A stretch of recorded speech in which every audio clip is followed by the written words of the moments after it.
22 de junio de 1884, Isla Pim, Ártico canadiense.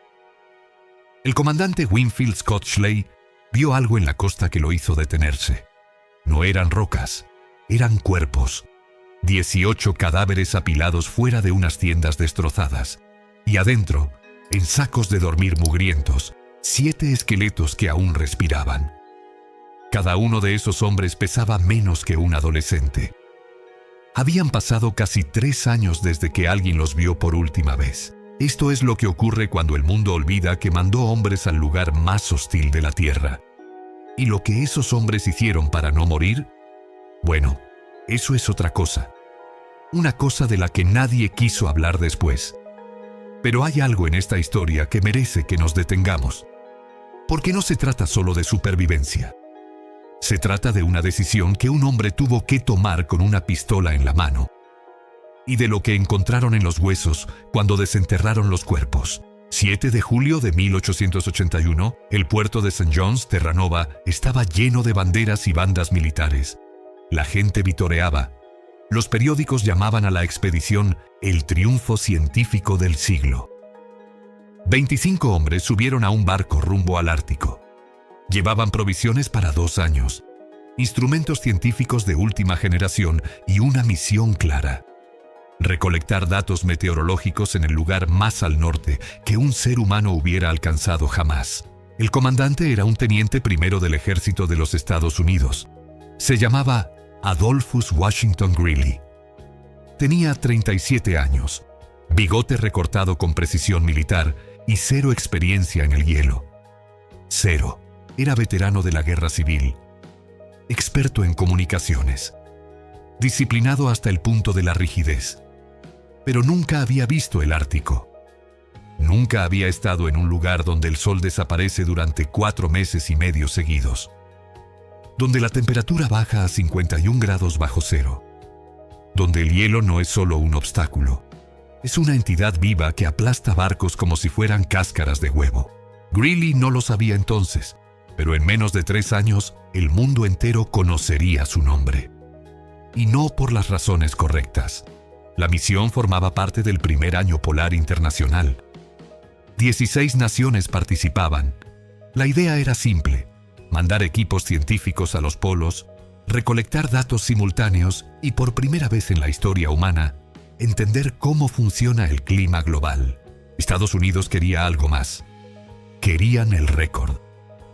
El punto más al norte jamás alcanzado por un ser humano. Los británicos lo tenían desde hacía más de 3 siglos. Greely tenía órdenes no oficiales de romperlo. El 11 de agosto de 1881, la expedición llegó a su destino: la bahía de Lady Franklin, en la isla de Ellesmere. Coordenadas exactas: 81 grados, 35 minutos norte, a 1000 kilómetros del Polo Norte. Construyeron una base. La llamaron Fort Conger. Era una estructura de madera prefabricada con paredes dobles y una estufa de carbón en el centro. Almacenaron comida, combustible, instrumentos científicos. Instalaron estaciones meteorológicas exteriores. Prepararon trineos y entrenaron perros.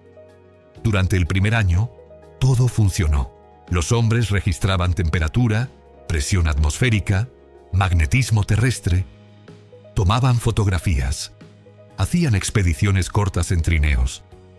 En mayo de 1882, 2 de ellos, el teniente Lockwood y el sargento Brainard, alcanzaron 83 grados, 24 minutos norte.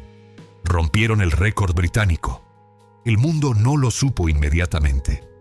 Pero ellos sí. Y eso bastaba.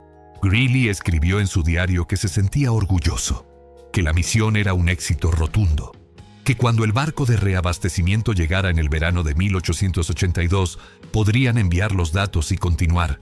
Pero el barco no llegó. El plan era este: cada verano, un barco vendría desde el sur con provisiones frescas, correo, noticias. En el verano de 1882, el barco asignado era el Neptune. Salió a tiempo, navegó hacia el norte y fue bloqueado por el hielo. No pudo avanzar. Dejó algunos suministros en un punto muy al sur de Fort Conger y regresó. Los hombres de Greely nunca lo supieron. Esperaron todo el verano mirando el horizonte vacío. Cuando el hielo volvió a cerrarse en septiembre, entendieron, nadie vendría ese año. Greely tomó una decisión. Racionaría la comida. Esperarían hasta el verano de 1883. Entonces, sí llegarían. Pasaron el invierno con raciones reducidas. Cazaron cuando pudieron. La moral bajó, pero se mantuvo. Greely era estricto. Imponía disciplina militar. Hacía que los hombres mantuvieran las rutinas. Levantarse a la misma hora, hacer las observaciones científicas, limpiar el fuerte. Llegó el verano de 1883. Esta vez mandaron 2 barcos, el Proteus y el Yantic. El Proteus llevaba todas las provisiones. El Yantic era de apoyo. Ambos navegaron hacia el norte. El 23 de julio de 1883, el Proteus entró en un canal de hielo compacto cerca de Cape Sabine. El hielo se cerró. En cuestión de horas, las placas empezaron a presionar el casco. Los hombres oyeron crujidos, luego estallidos de madera. El capitán ordenó evacuar. La tripulación saltó al hielo con lo que pudieron cargar. El Proteus se hundió en menos de un día. El Yantic intentó rescatar a la tripulación del Proteus. No pudo avanzar más al norte. Recogió a los sobrevivientes y regresó. Y es que en Fort Conger, a más de 300 kilómetros al norte, 25 hombres seguían esperando. Greely no lo sabía todavía, pero acababa de convertirse en el comandante de la expedición más abandonada de la historia polar. El 9 de agosto de 1883, Greely tomó la decisión. Habían esperado suficiente. Las provisiones estaban casi agotadas. Si se quedaban otro invierno en Fort Conger, morirían todos. La única opción era evacuar, viajar hacia el sur, llegar a Cape Sabine, donde, según las órdenes originales, debía haber un depósito de emergencia dejado por los barcos de reabastecimiento. Empacaron lo esencial: instrumentos científicos, diarios, datos meteorológicos, raciones para 40 días. Subieron a 3 pequeños botes balleneros y empezaron a navegar entre placas de hielo. Era agosto. Pero en el Ártico, agosto no es verano. Es el final del deshielo. El hielo se rompe, pero no desaparece. Las placas flotan, chocan, se reconfiguran. Los hombres remaban. Arrastraban los botes sobre el hielo cuando no podían navegar. Dormían en el hielo cuando no había agua abierta. Avanzaban 5 kilómetros por día. A veces menos. Tardaron 51 días. Llegaron a Cape Sabine el 29 de septiembre de 1883. Encontraron el depósito de emergencia. Era una lata de metal enterrada bajo piedras. Adentro había 40 raciones. Un mensaje del teniente Garlington, comandante del Proteus hundido, explicando que no habían podido llegar más al norte. 40 raciones. Para 25 hombres. Eso era todo. Greely leyó el mensaje en voz alta. Los hombres no dijeron nada. No había nada que decir. Estaban atrapados. El mar ya estaba congelándose de nuevo. No podrían navegar hacia el sur. No tenían suficiente comida para llegar a pie a ningún asentamiento humano. El más cercano estaba a más de 1000 kilómetros. Construyeron un refugio. Lo llamaron Camp Clay. Era una estructura patética. Una pared de piedra baja, cubierta con el bote ballenero volcado y lonas rasgadas. Cabían todos adentro si se apretaban, pero no había calefacción real. Solo una estufa improvisada que quemaba grasa de foca cuando tenían. Y no tenían casi nada. El invierno cayó como un puño. En noviembre, la temperatura bajó a 40 grados bajo cero. En diciembre, a 45. En enero de 1884, tocó 51 grados bajo cero. El viento soplaba tan fuerte que arrancaba pedazos de lona del techo. La nieve entraba por las grietas. Los hombres dormían en sacos de dormir, empapados de condensación congelada. Greely impuso raciones de supervivencia. Cada hombre recibía 200 gramos de comida por día. Eso es menos que una hamburguesa pequeña. Cazaban cuando podían. Pero no había casi nada que cazar. Mataron focas ocasionalmente. Dispararon a algunos pájaros árticos, pero las municiones se acababan. Los perros empezaron a morir de hambre. Los sacrificaron uno por uno y comieron la carne. En febrero de 1884, los hombres empezaron a morir. El primero fue el soldado Cross. Escorbuto avanzado. Sus encías se pudrieron. Perdió los dientes. Murió en su saco de dormir sin quejarse. Lo sacaron del refugio y lo pusieron en la nieve. El suelo estaba demasiado congelado para enterrarlo. Luego murió el cabo Ellison. Luego el soldado Ralston. Luego el fotógrafo Rice. Uno cada pocas semanas. Algunos de escorbuto. Otros de inanición pura. Otros de hipotermia. Los cuerpos se apilaban afuera, congelados, rígidos, con los ojos abiertos. Los sobrevivientes dejaron de hablar entre ellos. Se movían como autómatas. Salían a buscar comida. Raspaban líquenes de las rocas y los servían. Comían tiras de cuero de botas. Comían velas de sebo. Comían heces de pájaros congeladas. Perforaban el hielo y pescaban camarones microscópicos con redes improvisadas. Greely seguía escribiendo en su diario. Seguía registrando la temperatura cada día. Seguía imponiendo rutinas. Pero su autoridad empezaba a desmoronarse. Porque cuando un hombre tiene tanta hambre que ya no puede dormir, las reglas militares dejan de importar. Y aquí es donde la historia se vuelve incómoda. Uno de los hombres empezó a robar comida. Se llamaba Charles Henry. Era un soldado raso, joven, fuerte, o lo había sido. Para marzo de 1884 era un esqueleto como todos los demás, pero seguía teniendo suficiente fuerza para moverse en silencio por la noche. Greely lo descubrió revisando los sacos de provisiones, lo confrontó. Henry negó. Greely lo puso bajo vigilancia. Días después, Henry fue atrapado de nuevo. Esta vez no había duda. Había robado medio kilo de carne seca. Eso no suena a mucho, pero en Camp Clay, medio kilo de comida era la diferencia entre vivir 2 días más o morir esa semana. Greely reunió a los hombres que todavía podían mantenerse de pie. Les explicó la situación. Henry había robado comida del grupo. 2 veces. Si lo dejaban vivir, robaría de nuevo. Y cada gramo que robara acercaba al resto un paso más a la muerte. La decisión no fue democrática. Greely era el comandante. Él dio la orden. El 6 de junio de 1884, Charles Henry fue ejecutado por un pelotón de fusilamiento improvisado. Le dispararon en la cabeza. Su cuerpo fue arrastrado fuera del refugio y puesto con los demás. Greely escribió la orden en su diario. La firmó. La justificó. Dijo que era necesario. Que no había otra opción. Que un hombre no podía poner en peligro la supervivencia de 24. Pero para junio de 1884 ya no quedaban 24. Quedaban 10, luego 8, luego 7. Los últimos supervivientes ya no salían del refugio. No tenían fuerzas. Se quedaban en sus sacos de dormir, mirando el techo de lona. Hablaban con muertos. Veían cosas que no estaban ahí. Greely dejó de escribir en su diario. Las entradas se volvieron incoherentes. Frases sueltas, palabras repetidas. El 22 de junio de 1884, un vigía en el USS Thetis vio algo en la costa de la isla Pin. Parecían tiendas, o lo que quedaba de ellas.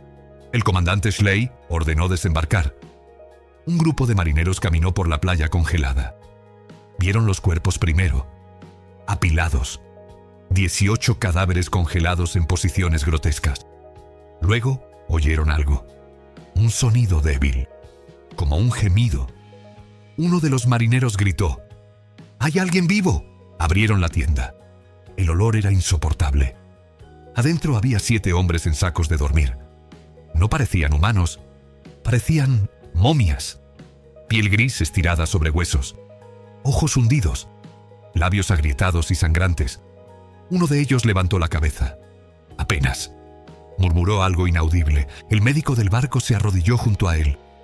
Le preguntó su nombre. El hombre tardó varios segundos en responder. Greely. Comandante Greely.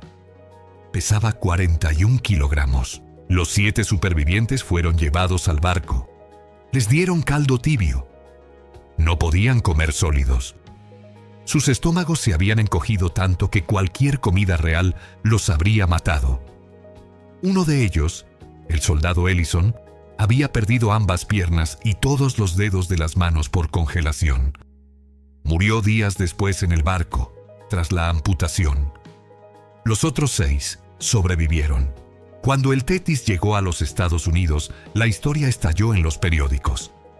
Greely fue recibido como un héroe, luego como un villano, luego como ambas cosas. Porque había algo que los periódicos no podían ignorar: los cuerpos. Cuando los cadáveres fueron exhumados para ser enterrados con honores militares, los médicos forenses encontraron algo: cortes limpios de cuchillo en los huesos, carne removida con precisión quirúrgica. No en todos los cuerpos, pero en varios, incluido el teniente Kislingbury. La palabra se filtró: canibalismo. Greely lo negó. Dijo que no recordaba los últimos días, que estaba delirante, que si alguien había hecho eso, él no lo supo. Nadie pudo probarlo. Nadie quiso seguir investigando. El ejército cerró el caso. Greely fue ascendido. Recibió la medalla de honor décadas después. Se convirtió en general de brigada. Vivió hasta los 91 años. Nunca habló públicamente sobre Camp Clay, pero hay algo en esta historia que nadie puede ignorar: los cuadernos científicos, los datos meteorológicos, las observaciones diarias que Greely y sus hombres arrastraron por 51 días sobre el hielo, que protegieron con sus propias vidas mientras sus cuerpos se consumían. Esos cuadernos están intactos. Los datos climáticos que registraron entre 1881 y 1883 siguen siendo utilizados hoy por climatólogos del siglo XXI. Son la línea de base primaria para medir el cambio climático en el Ártico. Porque no hay otros registros de esa época. No hay otros datos tan completos, tan precisos, tan meticulosamente documentados. Greely y sus hombres murieron congelados, o casi, para entender cómo funciona el mundo. Y eso es lo que nadie menciona cuando habla de esta historia. Que no fue solo una tragedia. Fue una misión cumplida. Técnicamente, científicamente, completamente. Greely rompió el récord de Farthest North. Recolectó más de 500 observaciones diarias durante 2 años. Descubrió el lago Hassen y el fiordo Greely. Mapeó territorios que nadie había visto. Y lo hizo mientras 22 de sus hombres morían a su alrededor. Mientras tomaba la decisión de ejecutar a uno de ellos. Mientras el mundo lo olvidaba durante 3 años. No sé si llamar a eso heroísmo o locura. Probablemente ambas cosas. Pero hay algo en eso que me parece profundamente humano. La capacidad de seguir haciendo lo que te mandaron a hacer, incluso cuando el universo entero te está diciendo que pares. Incluso cuando tus manos están tan congeladas que no puedes escribir. Incluso cuando acabas de ordenar que maten a uno de tus hombres. Greely siguió escribiendo en su diario. Siguió registrando la temperatura. Siguió cumpliendo órdenes. Hasta que ya no pudo sostener el lápiz. Hoy, Fort Conger es una ruina. Las paredes de madera se derrumbaron hace décadas. Lo que queda son piedras esparcidas, trozos de metal oxidado y silencio. Muy pocas personas han estado ahí. Es demasiado remoto, demasiado peligroso, demasiado frío. Camp Clay desapareció hace más de un siglo. El hielo se lo llevó, pero en algún lugar de esa isla, bajo capas de nieve y tiempo, todavía están las marcas. Los lugares donde 22 hombres dejaron de respirar. Donde uno fue ejecutado. donde 7 decidieron, sin saber cómo, seguir vivos un día más. Y otro, hasta que ya no tuvieron que elegir.